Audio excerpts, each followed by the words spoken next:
Il y a une relative inégalité entre les personnes qui accèdent à ces soins. Il faut un certain niveau d'information, de capital culturel pour avoir facilement accès à ces soins. D'où l'importance vraiment de renforcer la première ligne de soins psychologiques. Lorsque le solde est insuffisant, c'est le choix de qui ? Tomber dans la précarité relève-t-il de la responsabilité de la personne elle-même ou est-ce de la responsabilité des pouvoirs publics ? Bienvenue dans le podcast Solde insuffisant, le choix de qui ? Nous allons tenter d'y répondre. Aujourd'hui, dans ce nouvel épisode, cap sur Namur, où lors d'un colloque, la question du lien entre la précarité et la santé mentale a été analysée. La souffrance mentale et la précarité sont deux notions qui sont éminemment synergiques. Tel un cercle vicieux, la précarité peut générer des problèmes de santé mentale qui eux-mêmes génèrent de la précarité.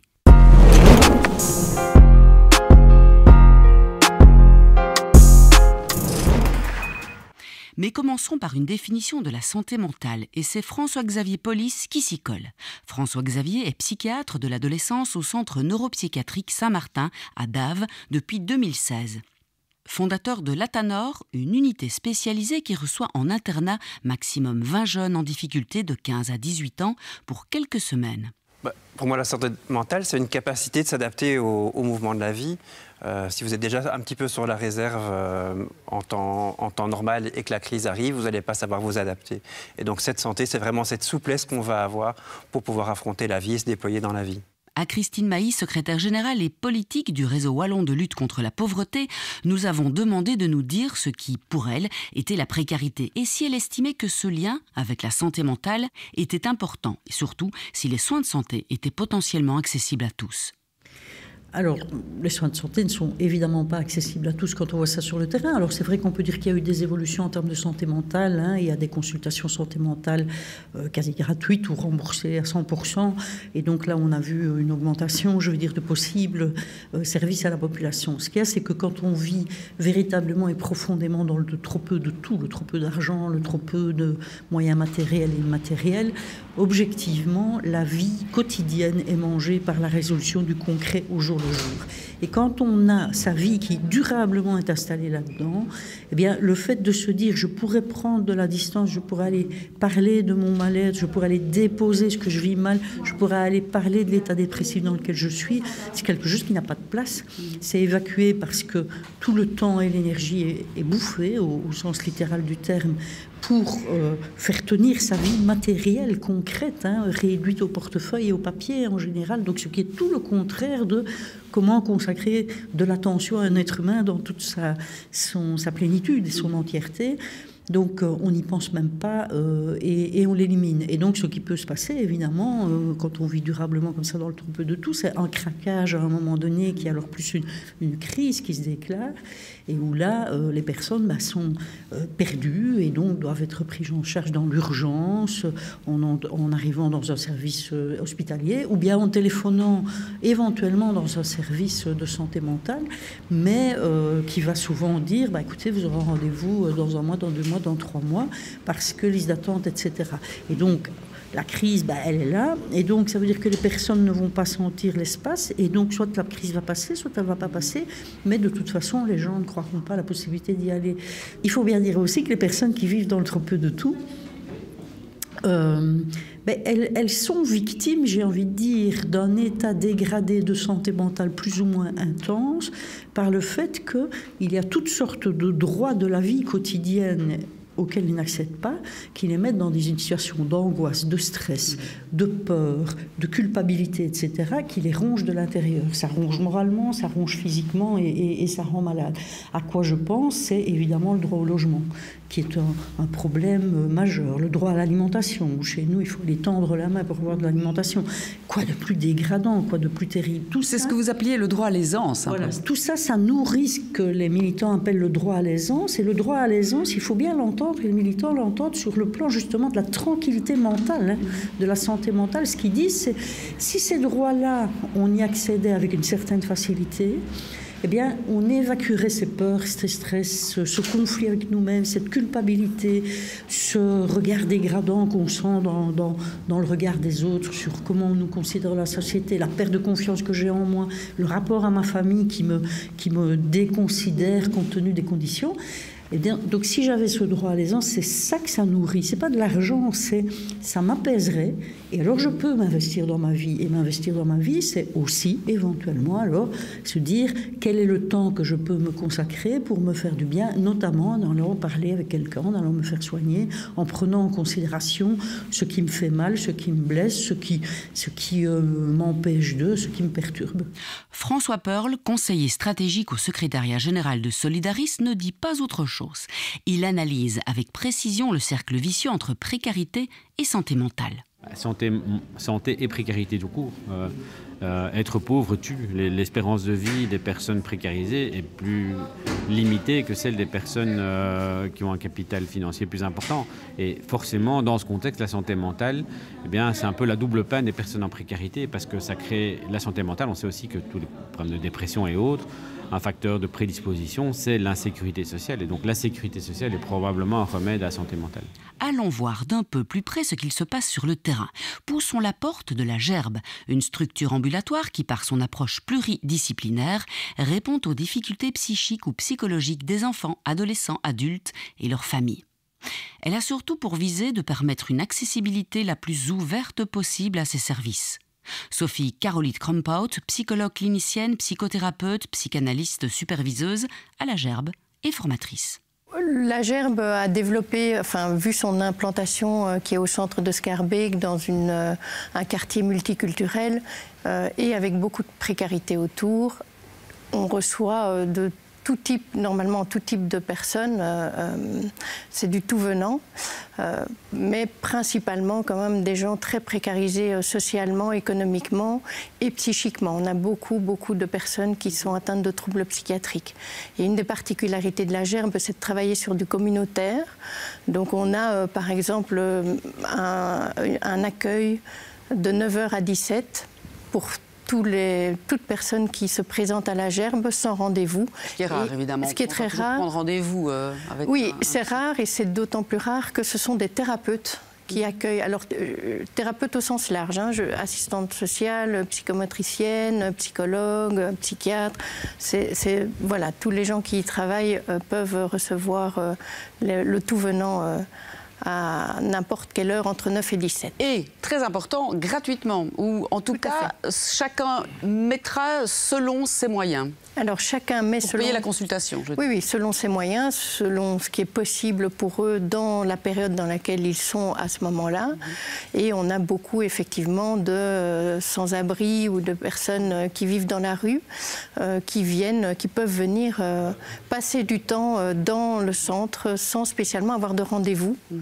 De là a été développé un atelier qui s'appelle Café Papote, où effectivement ça a démarré avec une machine à café dans la salle d'attente pour ces personnes-là. Et puis c'est devenu du communautaire où on fait à dîner avec eux, où on va voir une exposition culturelle. Voilà, on fait toute une série d'activités de cet ordre-là. Et où il y a le vestiaire social aussi, où les personnes peuvent venir prendre des vêtements. Voilà, donc c'est vraiment toute une infrastructure qui s'offre au-delà des consultations à la précarité cliniques. Retisser du lien, le point d'entrée pour beaucoup d'institutions lorsque l'on veut rendre confiance à quelqu'un qui se sent abandonné par la société. François-Xavier Polis lui aussi fait ce constat de grande solitude chez les jeunes dont la santé mentale est fragile. Ce que j'ai vraiment ressenti, c'était des effets de l'individualisme. Donc, je suis passé d'avoir des ados qui faisaient pas mal de passages à l'acte dans l'agir, donc dans casser des fenêtres, consommer, avec des adolescents qui vont être plutôt enfermés dans leur chambre. Et donc, on s'est rendu compte qu'il fallait vraiment créer une structure pour réapprendre à vivre ensemble avec la base du communautaire. Et donc je trouve que la précarité se retrouve souvent dans la pauvreté des liens. Plus que je ressens moins peut-être la précarité financière, même si elle est là. Par contre, c'est sûr que on sait qu'on a plus ou moins 10% des jeunes qui n'arrivent pas jusqu'aux soins. Et donc, il y a vraiment quelque chose, une question à se poser sur comment on va aller chercher ces 10% de jeunes qui sont ni à l'école, ni dans les soins, et qui sont vraiment en difficulté. Et qui ont vraiment besoin de... Est-ce qu'ils sont au courant qu'ils peuvent se rendre chez vous? Peut-être pas suffisamment. À quel moment ils se disent je vais faire la démarche d'eux? Parce qu'on peut se dire ce centre-là où les psys, c'est pas pour moi, il va falloir payer, ce n'est pas accessible. On va reparler aussi beaucoup de l'accessibilité aux soins, qui est aussi dans le cercle vicieux de la précarité, parce que quand on ne peut pas remplir son frigo ou qu'on a du mal à se nourrir, on ne pense pas aller chez le psy. On se dit, ce n'est pas pour moi. Mais actuellement, il y a le problème de l'accessibilité financière, mais il n'y a surtout plus accès au psy. Enfin, trouver un pédopsychiatre aujourd'hui en Wallonie-Bruxelles, moi, j'y arrive pas en tout cas. Et donc, il y a une grosse difficulté d'accès aux soins qui est catastrophique. On a une augmentation de 250% des demandes depuis le Covid. Je trouve que ça ne s'est pas fort ralenti. Et puis, il y a vraiment la difficulté financière. Les psychiatres sont bien remboursés. Les psychologues de première ligne maintenant aussi, mais ça reste une difficulté. Puis aussi une difficulté de mobilité. Il faut avoir les moyens aussi de se rendre, le temps. Enfin, quand on est pris dans la vie de tous les jours, surtout les familles monoparentales, comment est-ce qu'on peut soutenir quelque chose de cet ordre-là? Et donc je trouve qu'il y a cette précarité financière, mais il y a aussi cette difficulté de pouvoir compter sur les autres, recevoir des autres, s'appuyer sur les liens pour pouvoir construire quelque chose avec un thérapeute dans son bureau. Comment ça se passe à la Tanor? Est-ce que vous recevez tous les jours? Est-ce qu'il y a des heures où, comme à la Gerbe, on peut venir frapper? Il faut prendre rendez-vous? Vous avez combien de... Est-ce que vous avez une structure en interne, les adolescents peuvent y dormir, ou et vous avez un nombre à ne pas dépasser dans les consultations? Comment ça s'organise? Donc c'est un séjour hospitalier, donc on dort à la Tanor. Il y a 20 lits. On ne débarque pas comme ça. Il faut prendre un rendez-vous de préadmission. Il faut plus ou moins 2 mois pour l'instant, je pense, pour avoir un rendez-vous. Donc c'est une longue liste d'attente. Et pour ça, on a développé un partenariat avec l'hôpital général, le CHR de Namur, avec l'équipe de pédiatrie qui, eux, ont des lits de crise. Et donc je vais travailler plusieurs fois par semaine là-bas, où je peux recevoir aussi des gens qui sortent des urgences pour les orienter et peut-être avoir un accès à des lits plus rapidement en pédiatrie. Donc on a, face à ces difficultés d'accès à l'unité de la Tanor, où c'est des séjours de 8 semaines, donc le turnover est quand même pas si évident, on a créé du coup un dispositif pour pouvoir rentrer plus vite. François-Xavier l'a évoqué, la pauvreté des liens est le gros souci pour ces NEET. Ces ados ni au travail ni à l'école. Ils sont de plus en plus nombreux et pourtant ils ne devraient pas. Cela dit beaucoup de notre société. Cédric Martinez est psychologue au réseau Archipel. Il travaille sur le terrain, notamment pour la fabrique de soie. Située au cœur de la ville de Tubize, la fabrique de soie est une école de devoirs, pas comme les autres. Elle accompagne les enfants, certes, mais aussi leurs familles. Elle leur propose une série de stages et d'activités. Et aussi un psychologue présent à qui on peut parler après avoir terminé ses devoirs. Cédric nous donne ses impressions après bientôt 8 mois de pratique au sein de cette école des devoirs. Ma première impression, ainsi que celle d'Anne, la coordinatrice, c'est que j'étais assez étonné du fait que ça a pris relativement bien. Donc c'est-à-dire que voilà, après m'être présenté auprès de ces différents jeunes et moins jeunes également, il y a eu une curiosité qui s'est installée et effectivement d'initiative, certains jeunes sont venus me rencontrer. Donc je leur ai clairement expliqué un peu c'est quoi un psychologue, dans leurs mots pour qu'ils comprennent, en expliquant aussi le cadre de consultation, le cadre de confidentialité et tout ce qui a trait je veux dire, à cette pratique professionnelle. Et voilà, donc les séances se sont mises progressivement, de manière régulière, et un travail peut commencer à se tisser. Les familles également commencent à revenir vers moi, donc j'ai eu des demandes spontanées aussi, de tiens, voilà une famille qui vient, tiens, mais justement il y a un psychologue, j'avais envie que mon fils ou ma fille justement rencontre un psychologue. C'est pas mal, il n'y a pas de méfiance, il y a vraiment une envie de collaborer. Non, j'étais assez étonné parce que c'est vrai que le mot psy, ça peut faire peur. Qu'est-ce qu'il vient faire, mettre le nez dans notre famille, dans nos soucis? Qu'est-ce qu'il vient faire et puis c'est quoi un psy, il va lire dans ma tête.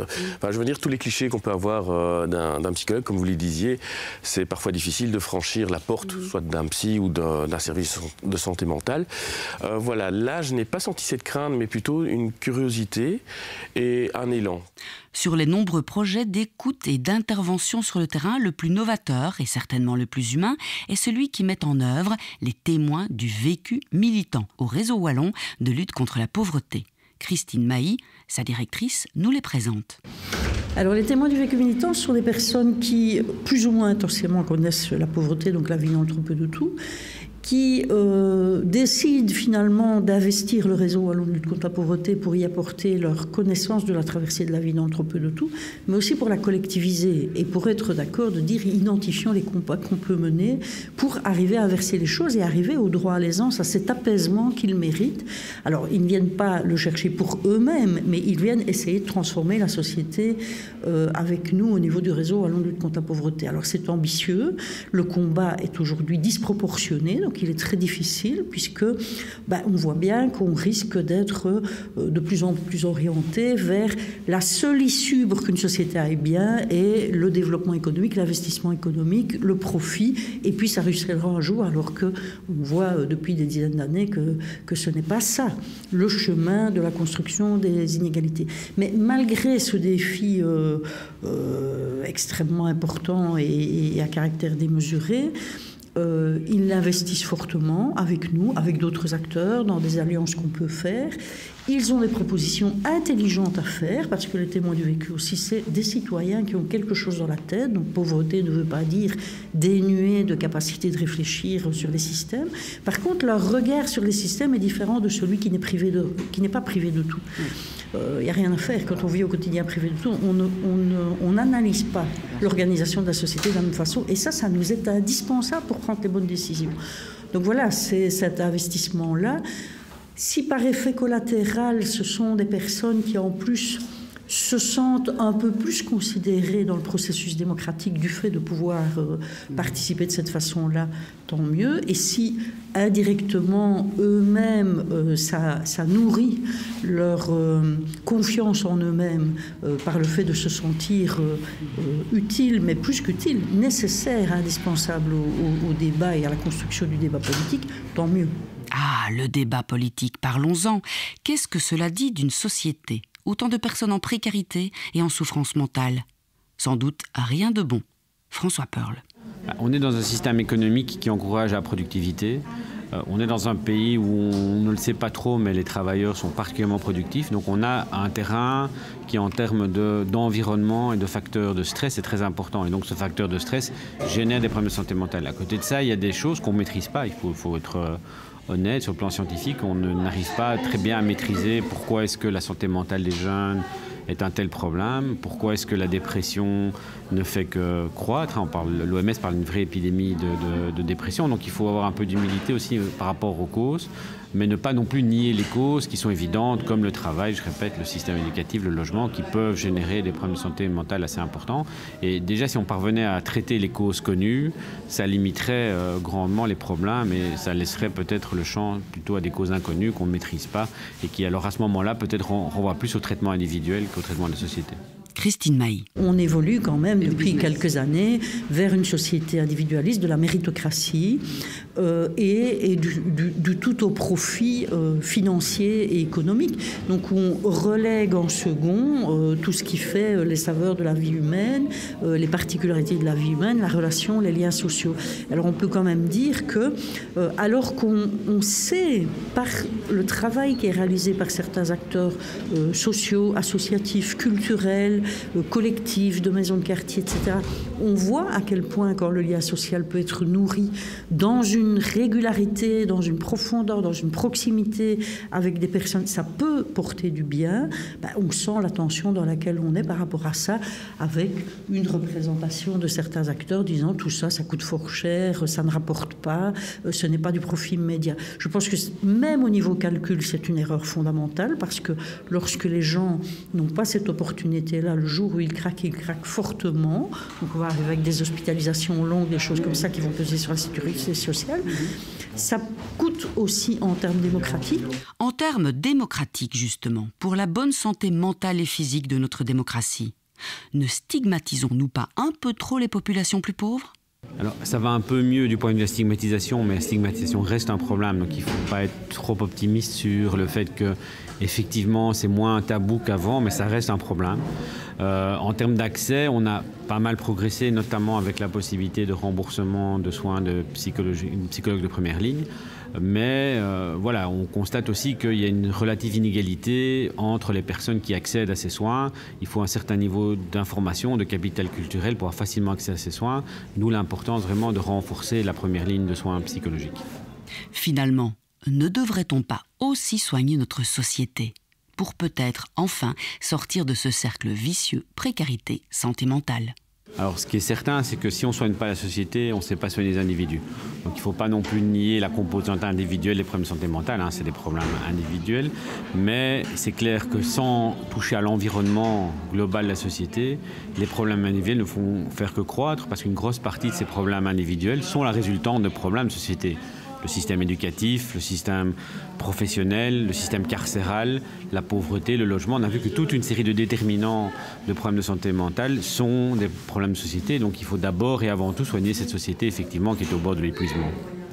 Mais je pense que ce tissu social doit pouvoir aussi se recréer sur le plan professionnel, c'est-à-dire que se faire confiance de service à service, faire confiance aussi aux politiques, mais que les politiques nous fassent confiance aussi. Je crois que c'est ce cercle vicieux, il faut peut-être essayer de trouver les ressources, ou en tout cas l'innovation pour en faire un cercle vertueux sur plan psychologique, sociétal, social, à tous les niveaux. Je crois qu'il faut garder en tête aussi qu'on est tous des êtres humains avec nos forces, nos faiblesses, nos fragilités, et que c'est important d'aller demander de l'aide aussi aux autres.